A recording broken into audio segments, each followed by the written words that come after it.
Hey guys, welcome back to another video. Netflix just released their newest movie called Don't Look Up, and in this video I'm giving you guys a spoiler-free review. Two low-level astronomers must go on a giant meteor to warn mankind of an approaching comet that will destroy planet Earth. So this is Adam McKay's newest movie. It's a mix of drama and comedy, and personally I thought this movie was close to perfect. It's one of my favorite movies of the year. And also, before we get into the video, hit that subscribe button and turn notifications on so you don't miss when I upload my ranking of every single new release that I watched in 2021. But without wasting more time, let's get into it. So, as I said before, this is one of my favorite movies of the year, and what really makes this movie so good to me is that it feels like a regular comedy movie, but with the Adam McKay drama twist, and he's been doing this a lot lately. He did it with Vice most popularly, but personally, I'm not the biggest fan of Vice. I thought that it just didn't work for me. It kind of beat me over the head with the politics thing, and this movie is also very politically relevant, which I want to talk about later in this video, but it doesn't feel like it beats me over the head with it, and that's what I really enjoy.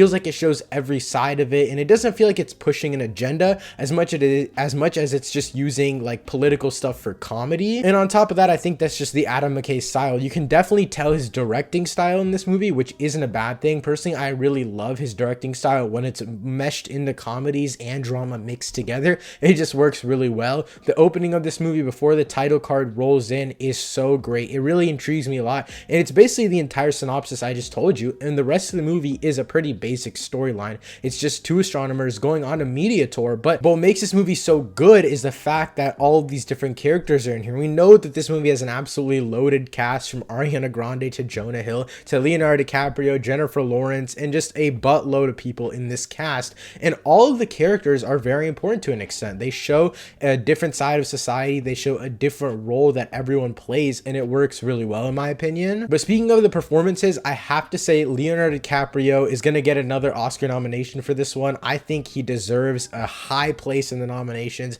I really think that he blew me away with this performance. He always has like one massive sequence that they're going to show at the Oscar nominations to play in front of his name, and I know exactly what it's going to be, because there's like this newsroom scene in this movie where he's yelling his off, and it's so good. I absolutely love it. It's so much fun to watch Leonardo DiCaprio, and also Jennifer Lawrence is also in this movie, and the chemistry that they have together is so great. Their characters are so different, but in the beginning there's so much of the same person. Like, it's so cool to see how these characters develop over time, and I really love what they do with this movie, especially with the characters, since, like I mentioned before, the plot is fairly basic. There's not a crazy amount of subplots either, but I will say, character wise, this movie really exceeded, and that's why it's one of my favorite movies of the year. Because one example of another movie this year that really like blew me away with the characters was The Last Duel. The story of The Last Duel is very basic, but the characters are what makes it so exciting, and the same thing happened in this movie. I had so much fun with all the characters, and again, they're really what made this movie worthwhile for me. Jennifer Lawrence, I don't think she's gonna get nominated for an Oscar from this movie, but I still think she had an absolutely phenomenal performance. Another standout from like the other buttload of people in this cast, like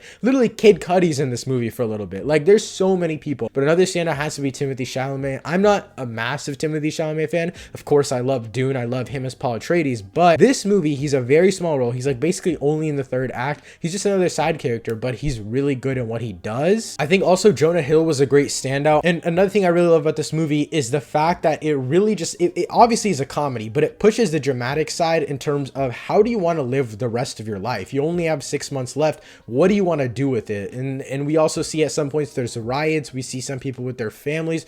We see a wide plethora of different things that people are doing, and it really represents society to me today. Also, societal relevancy is a massive thing in this movie. I personally connected it to the pandemic, because there's some people that believed in the meteor, there's some people that didn't believe in the meteor, there's some people that believe in the pandemic, there's some people that don't, and it just shows like both political sides of it. And instead of like Vice, it's not taking one side or the other, it's just making fun of everything as a whole, and that's what makes it such a fun movie. And personally, I don't mind when I get beat over the head with politics in movies sometimes, because sometimes it works. For example, Candyman this year. Candyman really made it work for me, but this movie, I don't think it would have worked unless it made fun of everything. It felt like it was just making fun of the US as a whole, not one particular group of people. But other than that, I don't have much else to say about this movie. I actually think this is a must-watch of the year, and I really recommend you check it out. I really did love this movie. I thought it had a great story, and I thought that though the story was kind of basic, the characters really made up for it. I cared for almost every single one of the characters. characters, and as a whole, it was just a really fun time. It was comedic, it was dramatic, it was the best mix of both worlds. Overall, I'd give Adam McKay's Don't Look Up a solid 8.5 out of 10. But again, that's it for this video. Let me know what you guys thought of Don't Look Up in the comments down below. Thank you so much for watching. I'll see you next time. Peace.